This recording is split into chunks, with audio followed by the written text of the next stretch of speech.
parler du revenu de vie, je voudrais partager avec vous 2 articles de la Déclaration universelle des droits de l'homme. Article 1er. Tous les êtres humains naissent libres et égaux en dignité et en droit. Ils sont doués de raison et de conscience et doivent agir les uns envers les autres dans un esprit de fraternité. Article 25. Toute personne a droit à un niveau de vie suffisant pour assurer sa santé, son bien-être et ceux de sa famille, notamment pour l'alimentation, l'habillement, le logement, les soins médicaux, ainsi que pour les services sociaux nécessaires. Il est bon parfois de revenir aux fondamentaux. Pourrons dire bientôt, dès qu'un enfant naît, bienvenue au monde, citoyen?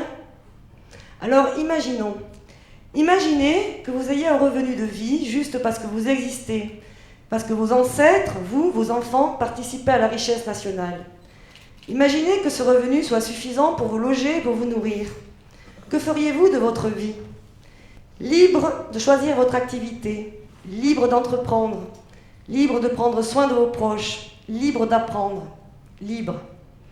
Mais c'est quoi cette idée folle? Qui a bien pu penser un projet pareil? Le revenu de vie est soutenu de longue date par de nombreuses personnalités de tout horizon politique, de toute confession, de toute nationalité.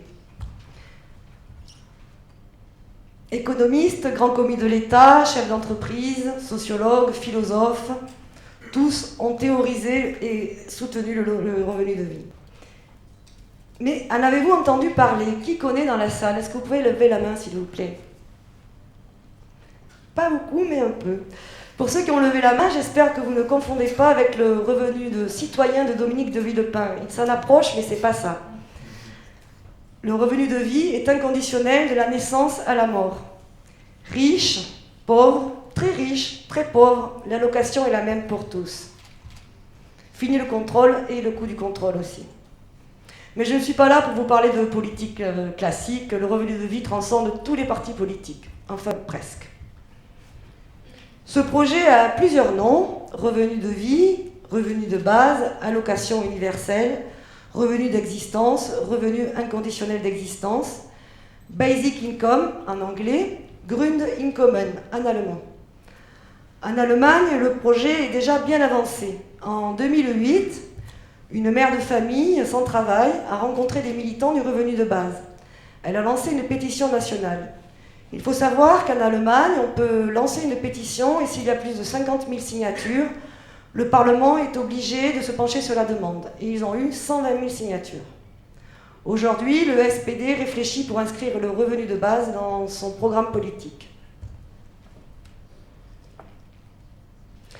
En Allemagne, toujours, le symbole du revenu de base est la couronne. Parce que nous sommes tous des reines et des rois, souverains de nos vies et partageant nos richesses. Nous l'avons juste oublié. On m'a raconté une histoire. Un homme, dans un aéroport, s'achète un magazine, un paquet de biscuits. Il va s'asseoir dans la salle d'embarquement, se met à lire et prend un biscuit. Une dame, de l'autre côté, prend également un biscuit dans le même paquet. Il se dit, mais quel culot, il n'ose rien lui dire, mais bon. Il prend un autre biscuit, la dame prend un biscuit, et ainsi de suite. À la fin, il ne reste plus qu'un biscuit, l'homme se précipite dessus pour le prendre, et la dame le regarde avec un grand sourire et lui dit, monsieur, faites donc, prenez donc le dernier. Il se lève, vraiment outré, puis c'est l'heure de son vol, et il fouille dans sa sacoche pour chercher le ticket, et puis il sent quelque chose de bizarre sous ses doigts, c'est un paquet de biscuits tout neuf. Faisons-nous confiance, et faisons confiance aux autres, n'ayons pas peur de nous et des autres. Parce que nous ne pouvons plus être spectateurs, nous devons trouver notre puissance d'agir. Grâce au revenu de base, ça nous permet de retrouver, d'être acteurs de nos vies et acteurs de la société à construire. Et il y a à faire, parce que se libérer du travail signifie aussi se libérer pour le travail, nous dit un intervenant dans un documentaire allemand pour le revenu de base. Mais est-ce possible? Concrètement, comment cela se passe? Une expérimentation a été tentée en Namibie. Alors effectivement, ce n'est pas le même contexte qu'en Occident, mais l'expérience est édifiante. Les habitants d'un village déshérité ont reçu chaque mois 100 $ namibiens, ce qui équivaut à peu près à 10 € par mois, et ça suffit là-bas pour les revenus, pour les besoins de base. La plupart des familles ne mangeaient pas à leur faim, les enfants n'allaient pas à l'école et presque personne ne travaillait. Grâce aux revenus de base, le ventre plein et les enfants à l'école, chacun a donné de lui-même pour construire une économie locale. Et de nombreux commerces ont fleuri. Mieux que tous les microcrédits et autres prêts, ils ont retrouvé la dignité humaine. Les suspicions du départ, comme c'est de la cistana, ils ne vont plus rien faire, ou ils vont tous sombrer dans l'alcoolisme, toutes ces idées-là envolées. En 2 ans, le bilan a été extrêmement positif. L'expérience aurait dû s'étendre sur toute la Namibie, tout le pays. Mais hélas, en 2010, le FMI a stoppé l'expérience. Alors pourquoi? De qu'ont-ils eu peur? De la liberté des peuples retrouvés? Peur de ne plus pouvoir prêter d'argent aux pays pauvres? Je ne sais pas, je n'ai pas la réponse. Je vous laisse réfléchir. Je fais partie de ceux qui ont lancé l'appel sur le revenu de vie en mai 2009 sur Internet. Hier, à 7 h, 2960 personnes avaient signé. Carole, ça a changé, c'est 2970. Ah, 10 de plus. On progresse un petit peu tous les jours. C'est pas comme en Allemagne, mais on y arrive. Je m'étais intéressée aux revenus citoyens en l'an 2000. Par là, j'avais lu un livre, quelques articles, et puis c'était resté dans un coin de ma tête. En 2009, j'étais sur Twitter depuis pas mal de temps, avec un bon cercle de relations, quand Olivier Aubert, artiste, bricoleur de théorie, s'est mis à parler du revenu de vie. J'ai tout de suite été intéressée, et d'autres aussi. On a eu alors l'idée de lancer l'appel. En 2 ans, l'appel a fait résonner de nombreux groupes qui travaillaient déjà sur ce thème depuis longtemps, a fait se réveiller aussi des idées enfouies, et de nombreuses personnes de tous bords se sont joints au mouvement. Sur Internet, nous avons été de plus en plus nombreux à approfondir le projet, certains écrivant des articles sur des blogs, d'autres relayant, d'autres faisant des veilles poussées. Et toute cette dynamique en ligne a boosté la dynamique hors ligne.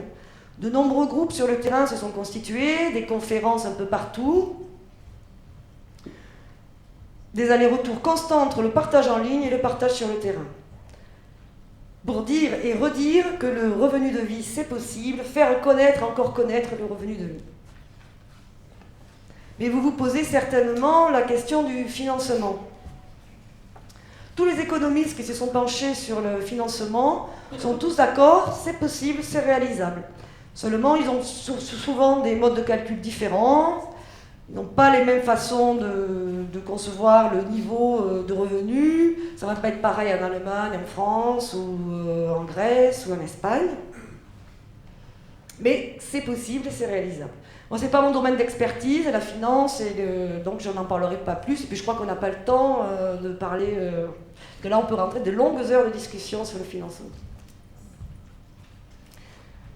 Alors, on pourrait penser que cette idée est révolutionnaire, mais pas du tout, c'est évolutionnaire.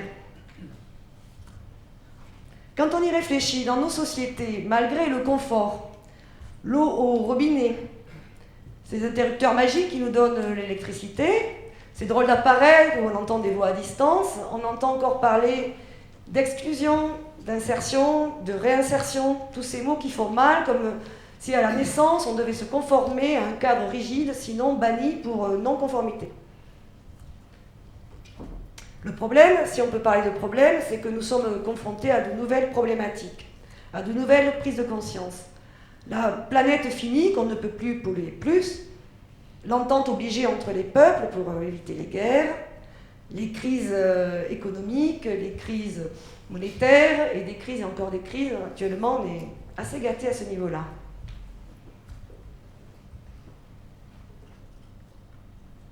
Alors nous devons faire un saut dans nos méninges.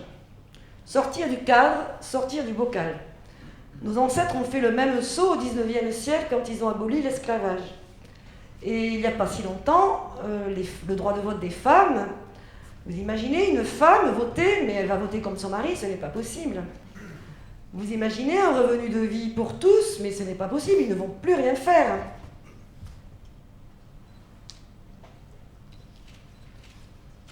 Et aujourd'hui, c'est pareil.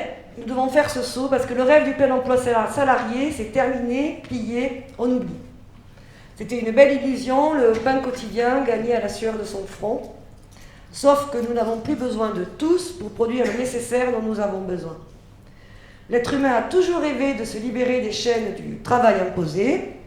Et aujourd'hui, grâce à la mécanisation, à l'abondance des biens enfin produites, nous y sommes. Mais nous avons du mal à l'admettre et nous avons du mal à le voir. Parce que qu'est-ce qu'on entend par travail aujourd'hui? Rémunération? Mais alors c'est quoi le bénévolat? C'est quoi s'occuper de ses parents âgés? C'est quoi plancher tard le soir ou les week-ends pour peut-être monter une future entreprise? C'est quoi s'occuper de ses enfants? C'est quoi aller nettoyer une plage après une pollution au pétrole? C'est quoi tout ça?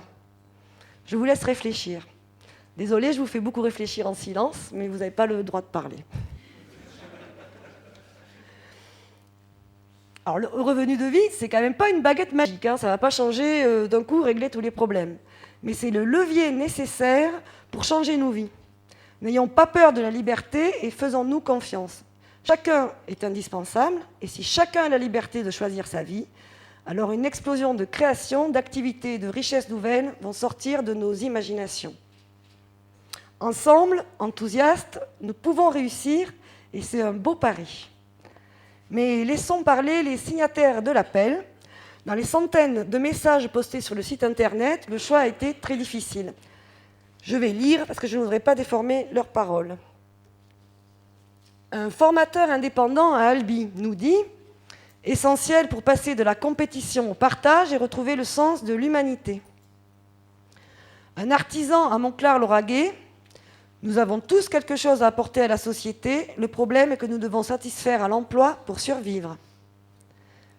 Une directrice d'école à Bamako, au Mali, tout à fait pour tous, en tout pays et continent, fin de l'esclavage moderne et chacun acteur de sa vie. Un fonctionnaire à Lantrillac, enfin un peu de bon sens et d'intelligence dans un monde en pleine confusion mentale. Une retraitée éducation nationale à Valréas.